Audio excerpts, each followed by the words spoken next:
Most people believe medicinal plants are harmless old remedies tucked away in history books and grandma's garden.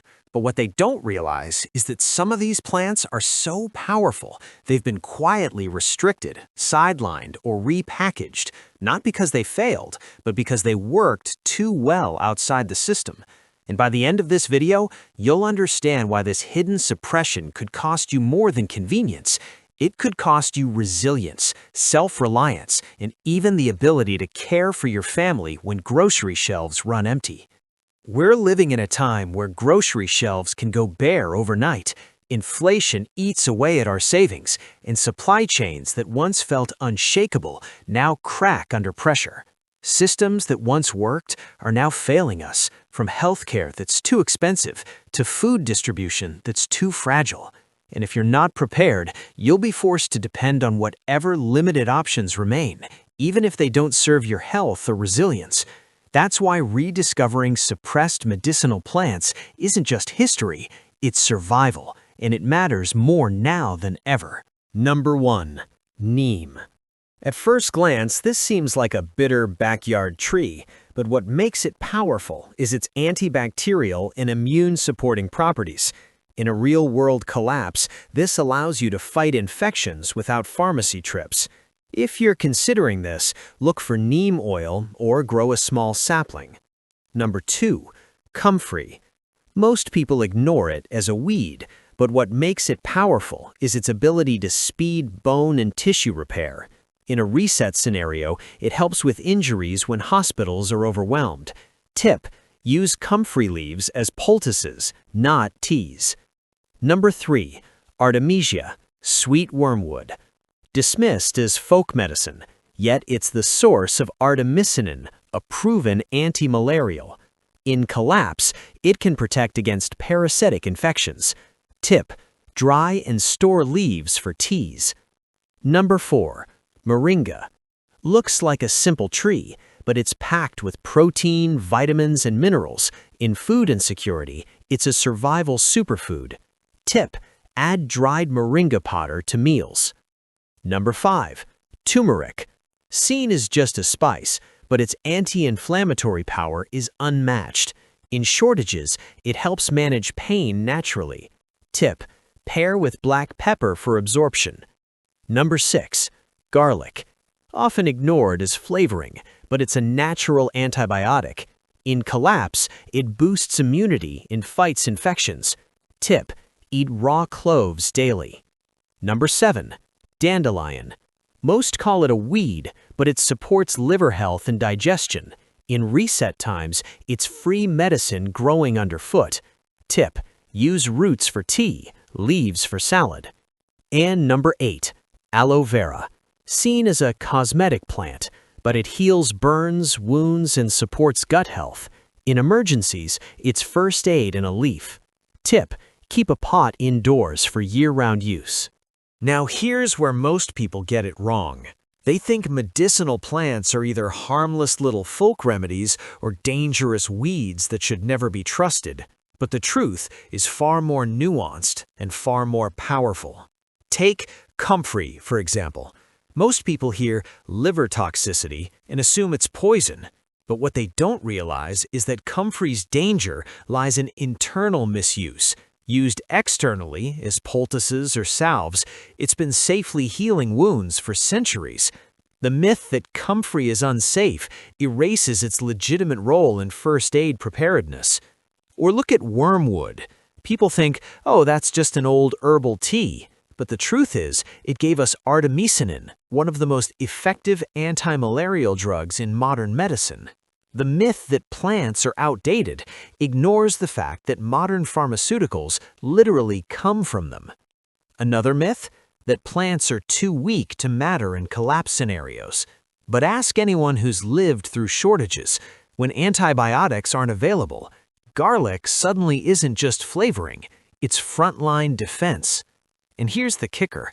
People assume suppression means outright bans, but suppression often looks like distraction.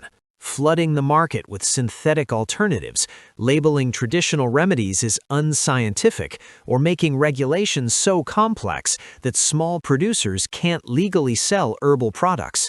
The truth is, suppression isn't about safety, it's about control. Control of narrative, control of market, control of dependency. And if we buy into the myths that plants are useless, unsafe, or irrelevant, we lose the very tools that could keep us resilient when systems fail. So, let's break that myth right here. Medicinal plants aren't relics, they're resources, and in times of collapse, they're not optional, they're essential. This isn't about panic, it's about positioning. The people who prepare quietly today will have leverage tomorrow. And I don't mean leverage in some abstract sense, I mean real, tangible power. Think about it. When grocery shelves are empty, when inflation makes basic medicine unaffordable, when hospitals are overwhelmed, who has leverage? The person who can grow moringa in their backyard. The person who knows how to brew turmeric tea for inflammation. The person who can treat a burn with aloe vera instead of waiting in line for supplies that may never arrive. Preparedness isn't just about storing food, it's about reclaiming sovereignty. And medicinal plants are part of that sovereignty. Now, let's be clear. I'm not saying abandon modern medicine. I'm saying balance. Position yourself so you're not dependent on fragile systems. Position yourself so you can care for your family when others are scrambling. Here's the strategic truth. Knowledge compounds. The more you learn now, the more valuable you become in crisis. Seeds are leverage. A packet of moringa or neem seeds isn't just a plant, it's a future food and medicine source. Community matters. When you share knowledge of plants, you become a node of resilience in your network. That's positioning. Narrative control. If you understand the myths and truths, you won't be swayed by suppression tactics. You'll see through the noise. And here's the emotional side. Preparedness isn't fear, it's love. It's the quiet act of saying, I will not let my family suffer because I didn't prepare. Imagine two futures. In one, you're standing in a pharmacy line, shelves half empty, prices doubled, waiting for a product that may not arrive. In the other, you're in your kitchen, brewing a tea from plants you grew yourself, confident, calm, sovereign. Which future do you want? That's positioning. And here's the final layer. Leverage isn't just survival, it's influence.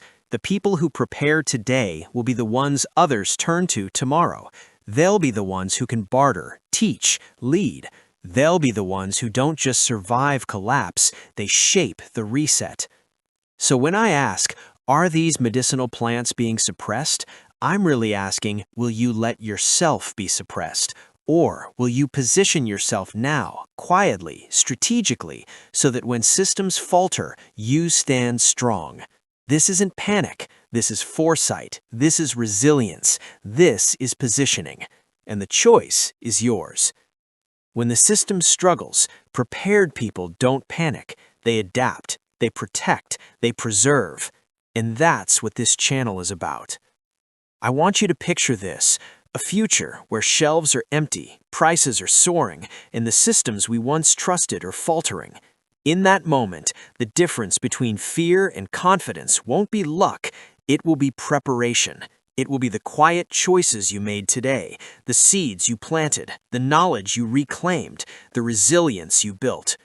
Preparedness isn't just about stockpiling, it's about identity.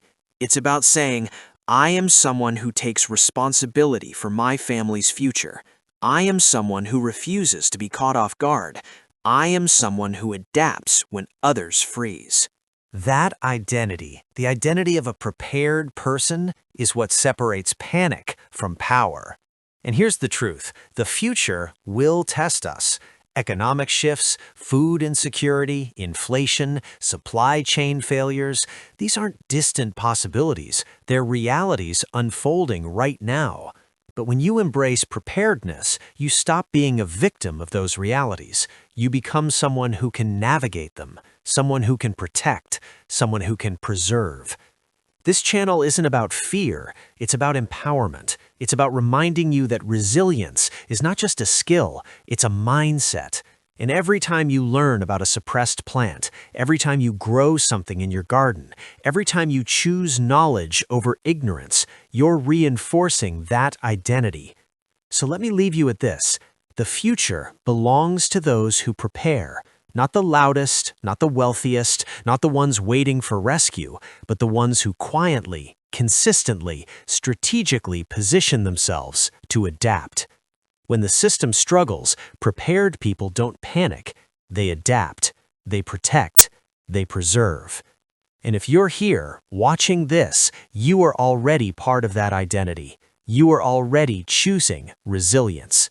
That's what this channel is about. That's what we are about. And that's why together we'll keep pushing back against suppression, reclaiming knowledge, and building futures that don't just survive, they thrive.